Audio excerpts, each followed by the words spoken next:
Bonjour, bonsoir chers amis internautes partout dans le monde. Babi, nous sommes en direct, il y a Canal Congo. Canal Congo, Babi, chaîne Moroye, na moi loyenge, na moi chaîne Moroye, na makamba bien. Chaîne nous occupé vraiment té donc, et ce côté ça va événement nyonso na chaîne ou à Canal Congo. Babi, tout ça a na église ya ACK ya Bandal. Et si quand auto qui ko Babi ya londende et beti que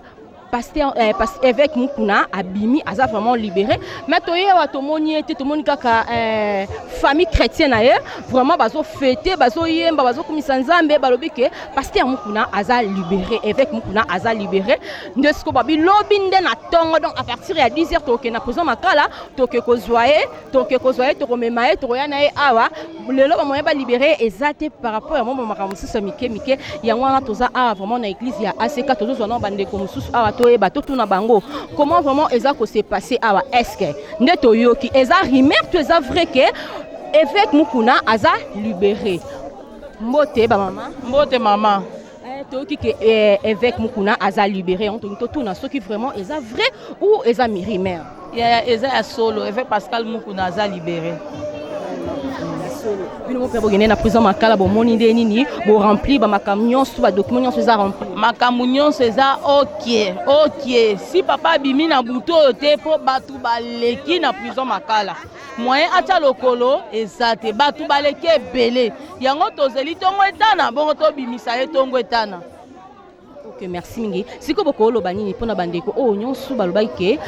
il faut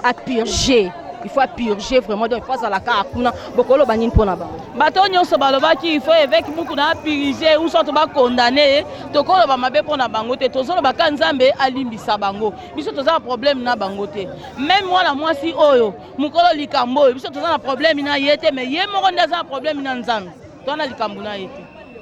Ok, merci mingi tozo continuer kaka ba interview na biso ba mama bazé belé ba mama mbote papa mama na ngai donc to ba impression na ezanini par rapport ya événement oyo mama impression na ngai ezali na kumisi d'abord Nzambe parce que Nzambe akosaka te eloko oyo ezali te ke eza epa biso bana seke ezaki hasard te parce que ba prophète balobaka ngo pona ngai na yebi que c'était pas hasard kwa ba prophète balobango na janvier balobango na février balobaki eloko eko salama et salami après papa na ngai eza élévation c'est Nzambe avec asali ka justice et puis Nzambe pasa biso justice lokola Nzambe atikala na yeka Nzambe abimisi évêque pona biso to kumisi ka Nzambe on n'a pas quelque chose à dire mais on a que là pour dire merci Seigneur. Ok, merci mingi to moni pe bande comme sukuna bazobima o bauti vraiment na kati ya église bazobima bangwa to profiter to zwa bango mbote mama Mbote ya maman ko ko so ba impression no ezanini par rapport à événement au bozan nango ya sortie ya libération ya pasteur. En tout cas, to sepeli makasi to kumisi Nzambe ndenge alongisi papa na biso abimi tozana esengo na ebite kiso lelo na kolala na ebite lipope katani mwana no lukilo ko tozomona te ando tozana esengo makasi to kumisi Nzambe azwa lokumu to sepeli makasi yango na kumisi Nzambe na ngai. Ok mama abiso mbote mbote mama tozomona kutoko tuna te po tozomona déjà esengo okoika kolobani esalema nanu te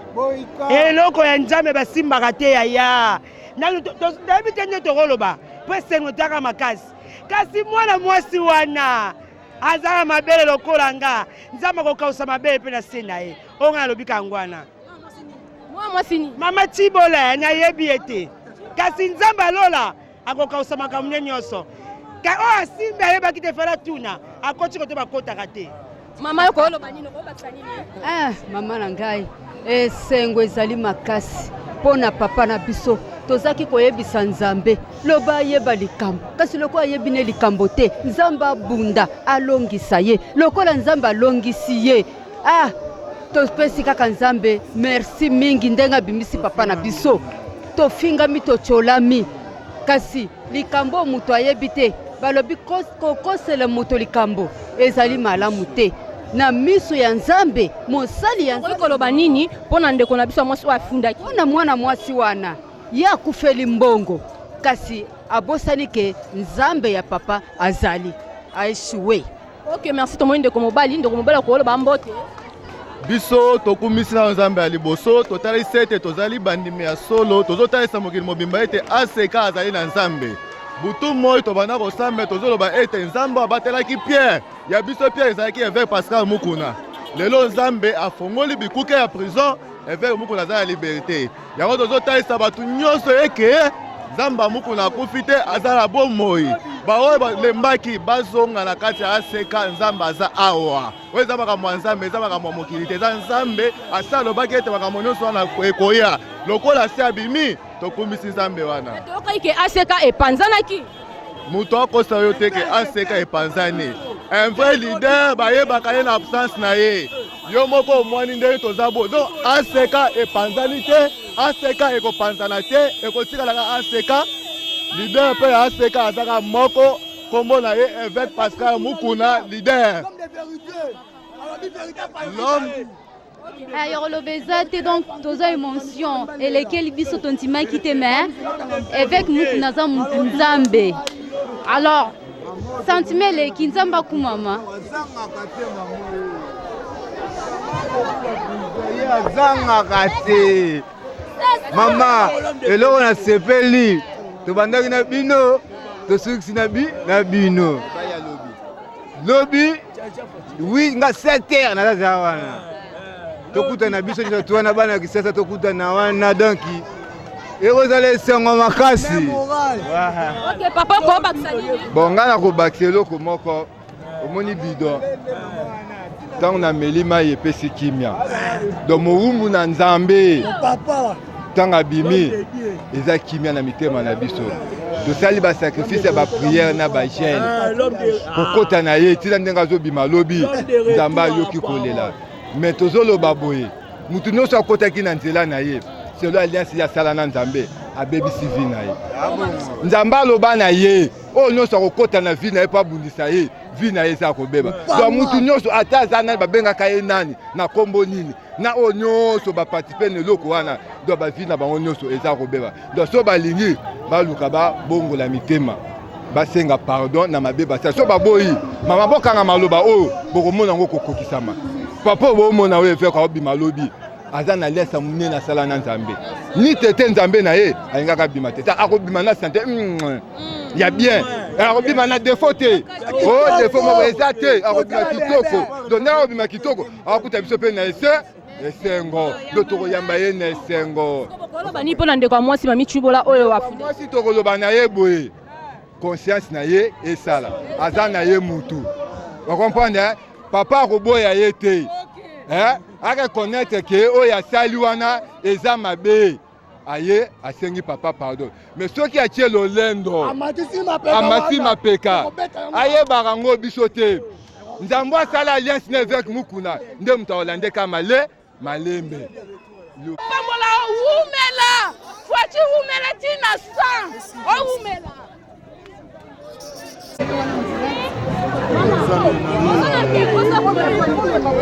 bande ko wala ndi bokoki kolanda na minute oyo lolenge kani aseka vraiment ezali na ambiance ya makasi bokoki komona voir même sur par téléphone bazali komona oyo azali papa na bango évêque na bango apambolaka bango oyo asambelaka mpona bango komona lolenge kani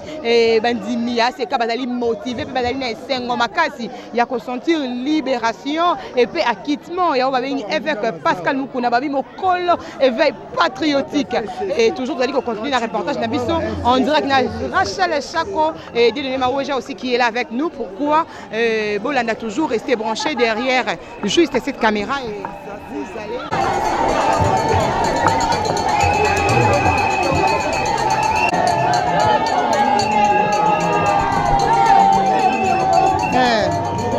Avant Boudo Kende et Poufaki.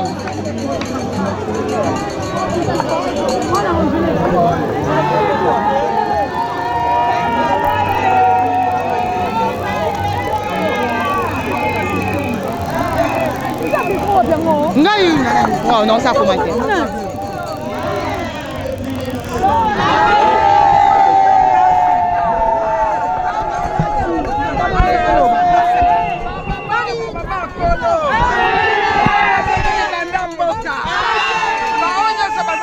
Sambo Zamba yoki Zamba motika la molongi Aseka fin Papa papa kozala libanda. Akozala libanda yaya. Avant 11 akozala libanda. Tokolimbisa te. Biso tozala likambo na ye te. Yazala likambo na Nzambe. Lokola ye ayaki na lokuta, Nzambe asukisaka toujours lokuta. Atangaki mama Denise, mais mama Denise na buzoba boya kozala te. Aza mama ya Sembo. Sembo esali musala nango. Fallait mama Denise asala nini? Ye fallait approuver te. Akomi kotama na ba bêtise na télévision. Likambo na ye na Nzambe. Biso te. Ye na Nzambe. Tomoni vraiment awa esengo eza makasi bato oyo bazondima te bamosusu bazondima nga naza leki na ye na assure bino ke Nzambe na biso asali basali vraiment parce que balandi Africa Cool Télévision oyo balanda biso partout dans le monde ete chaîne kaka moko oyo ofatala baba vraiment ozomona bino moko lengeli nango oyo tobenga tata mwasi awa na seka azokosengo basala yango ye moko kaka te mais depuis biso mobimba bazokosepela mpona ndenge baakite effectivement kuna mpona makambo oyo bakoselaki ye bomochikola yango atopesi ye maloba asepresentele moko soki aza nani naza leki na yo nalandi oyo bomonaki video ezotambola babengaka nga tata mwasi bana aseka nyonso.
Mais toza na esengo ya papa na biso si toza nde na esengo ya papa na biso donc toza na esengo ya papa na biso parce que donc ndenge papa na biso aza kobima donc bapriere na biso ko esali mosala donc yango toza na esengo. Mama wana il faut aya kosenga vraiment bolimbisi akosenga ba ye moko miyebi estce basimbaka mosala nzambe estce basakanaka na mosala nzambe po oyo azomona kaka papa amoni papa me ayebi oyo aza kati na ye te oyo aza kati na ayebi ye te papa azobikisa bato ya maboma azobikisa bato oyo baza na sida azobikisa bato oyo baza na cancer azobikisa bato kutu bazoya na koma moto akufi me papa azosekusa ye eza papa te eza nzambe oyo aye ok bon moto ya ndenge wana okende osakana na ye okosakana na ye te po ntango ozosimba ye ozosimba directement nzambe na ye donc ozosimba nde ye te me ozosimba nzambe na ye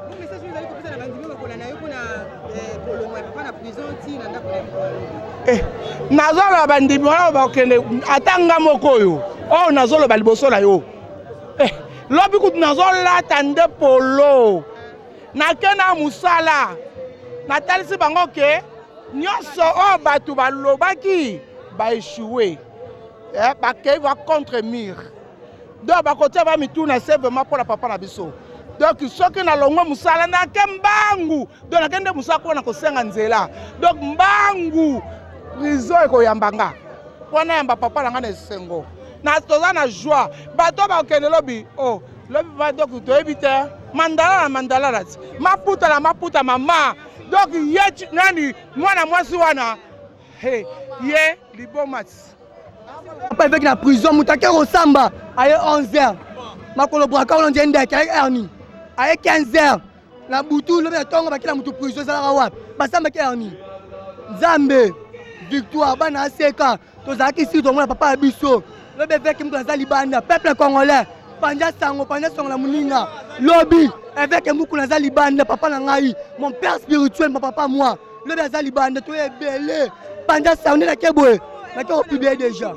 mami Chibola kabila kosi ye mbonga shadari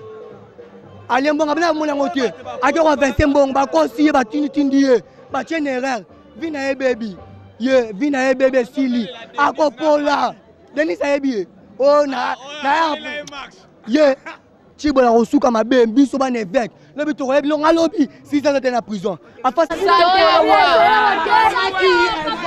tozalaki na bino premier jour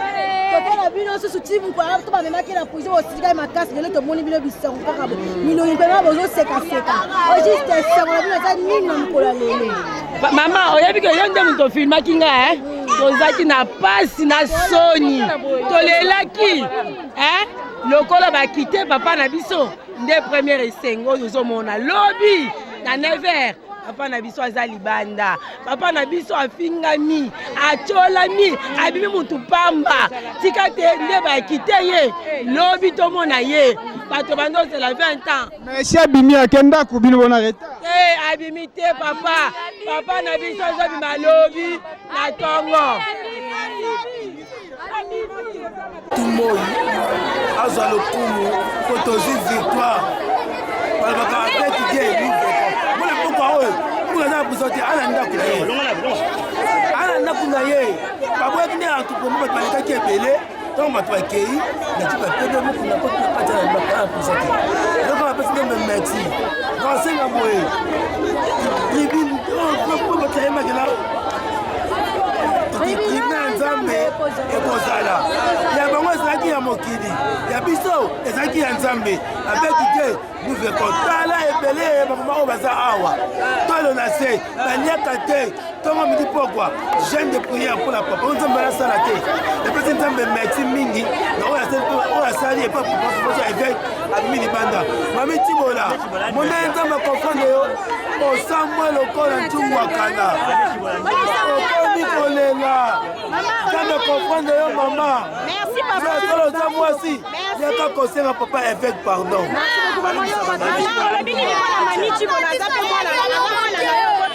nakumisi nzambe makasi mpona paster na ngai évêque Pascal Mukuna nakumisa nzambe makasi ndenge balibere ye yango na 5h 6h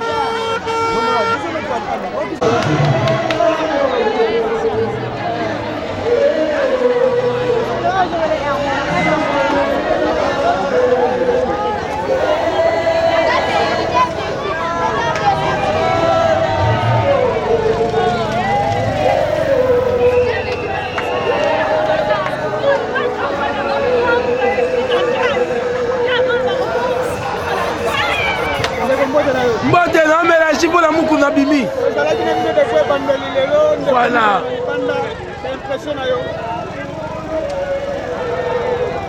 Avec Dieu, nous fécons. Bana poto, bana mokili mobimba boyo kangai. Boba koloba o, na mulu batenga za lokele 100%. Mais Nzambe oyo, Nzambe papa oyo asali. Akofandre bango, tibola sambwe. Akomi koleka télévision solela. Tetaki akosuka. Na batino bosuki. Le papa abimi. Nzambe na ye apesi biso elonga. Mama oyo bazali awa tolo na se. Avec jeune. Nzambe ayoki kolela ba mama. Po biso touta epa ba mama. Ayoki kolela ba mama. Lelo papa évêque Mukuna azali banda. Nzambe la juste. Bango basalaki tribunal ya nse ya mokili. Mais oyo biso ezalaki ya Nzambe.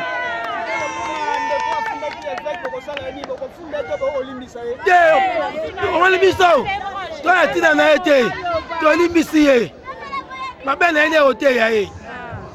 mpona ezala asambwe aplasa okende te nzambe kaka moto akojuge biso te eza nzambe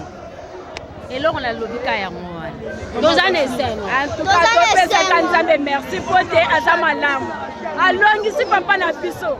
nzambe oyo akosaka te oyo nani alobaki akosaka te eza ya solo kashala aloba eza ya solo alongisi biso nzambe alola topesi yo merci kofondre bayini na biso papa toyambi yo tete papa bon tosepeli mingi tosepe pena tokumisi nzambe po papa na biso tozolela ya mingi tande tokondi tobande kose sakrifie mpe tozalaki na susi mpona papa na biso papa oyo na nzela na ye ndenge nasimba mwana na age nanga oyo nasimbi mwana kaka na aseka yango wana nzambe papa oyo akumisama kaka akumisama po nzambe alokila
Merci mingi na ba internaute nyonso bozalaki vraiment branché bonde kolanda biso on direct ya Canal Congo télévision babi chaîne na makambu nango vraiment et na makambu belé na ba surprise belé ni tozaki a vraiment na église ACK ya Bandal église oya évêque Pascal Mukuna ne toyaki awa tout monde lolenge ni bande ko célébrer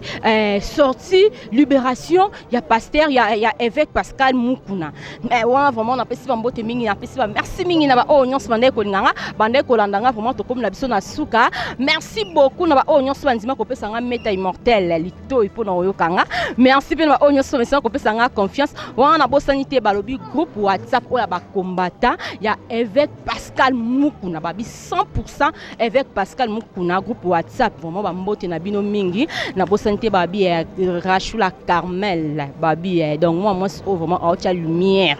autre lumière partout pourquoi pas aussi à Jocelyne Moussaou babi moi Sakambij moi na mundu banzoto pete na bosanité babi bijou siku Babi Taylor, n'en parlons même pas donc Meta Immortel à Lela Bino fort. Restez toujours branchés sur Canal Congo télévision dans l'obito kutana bino na prison ya Makala. C'est parti.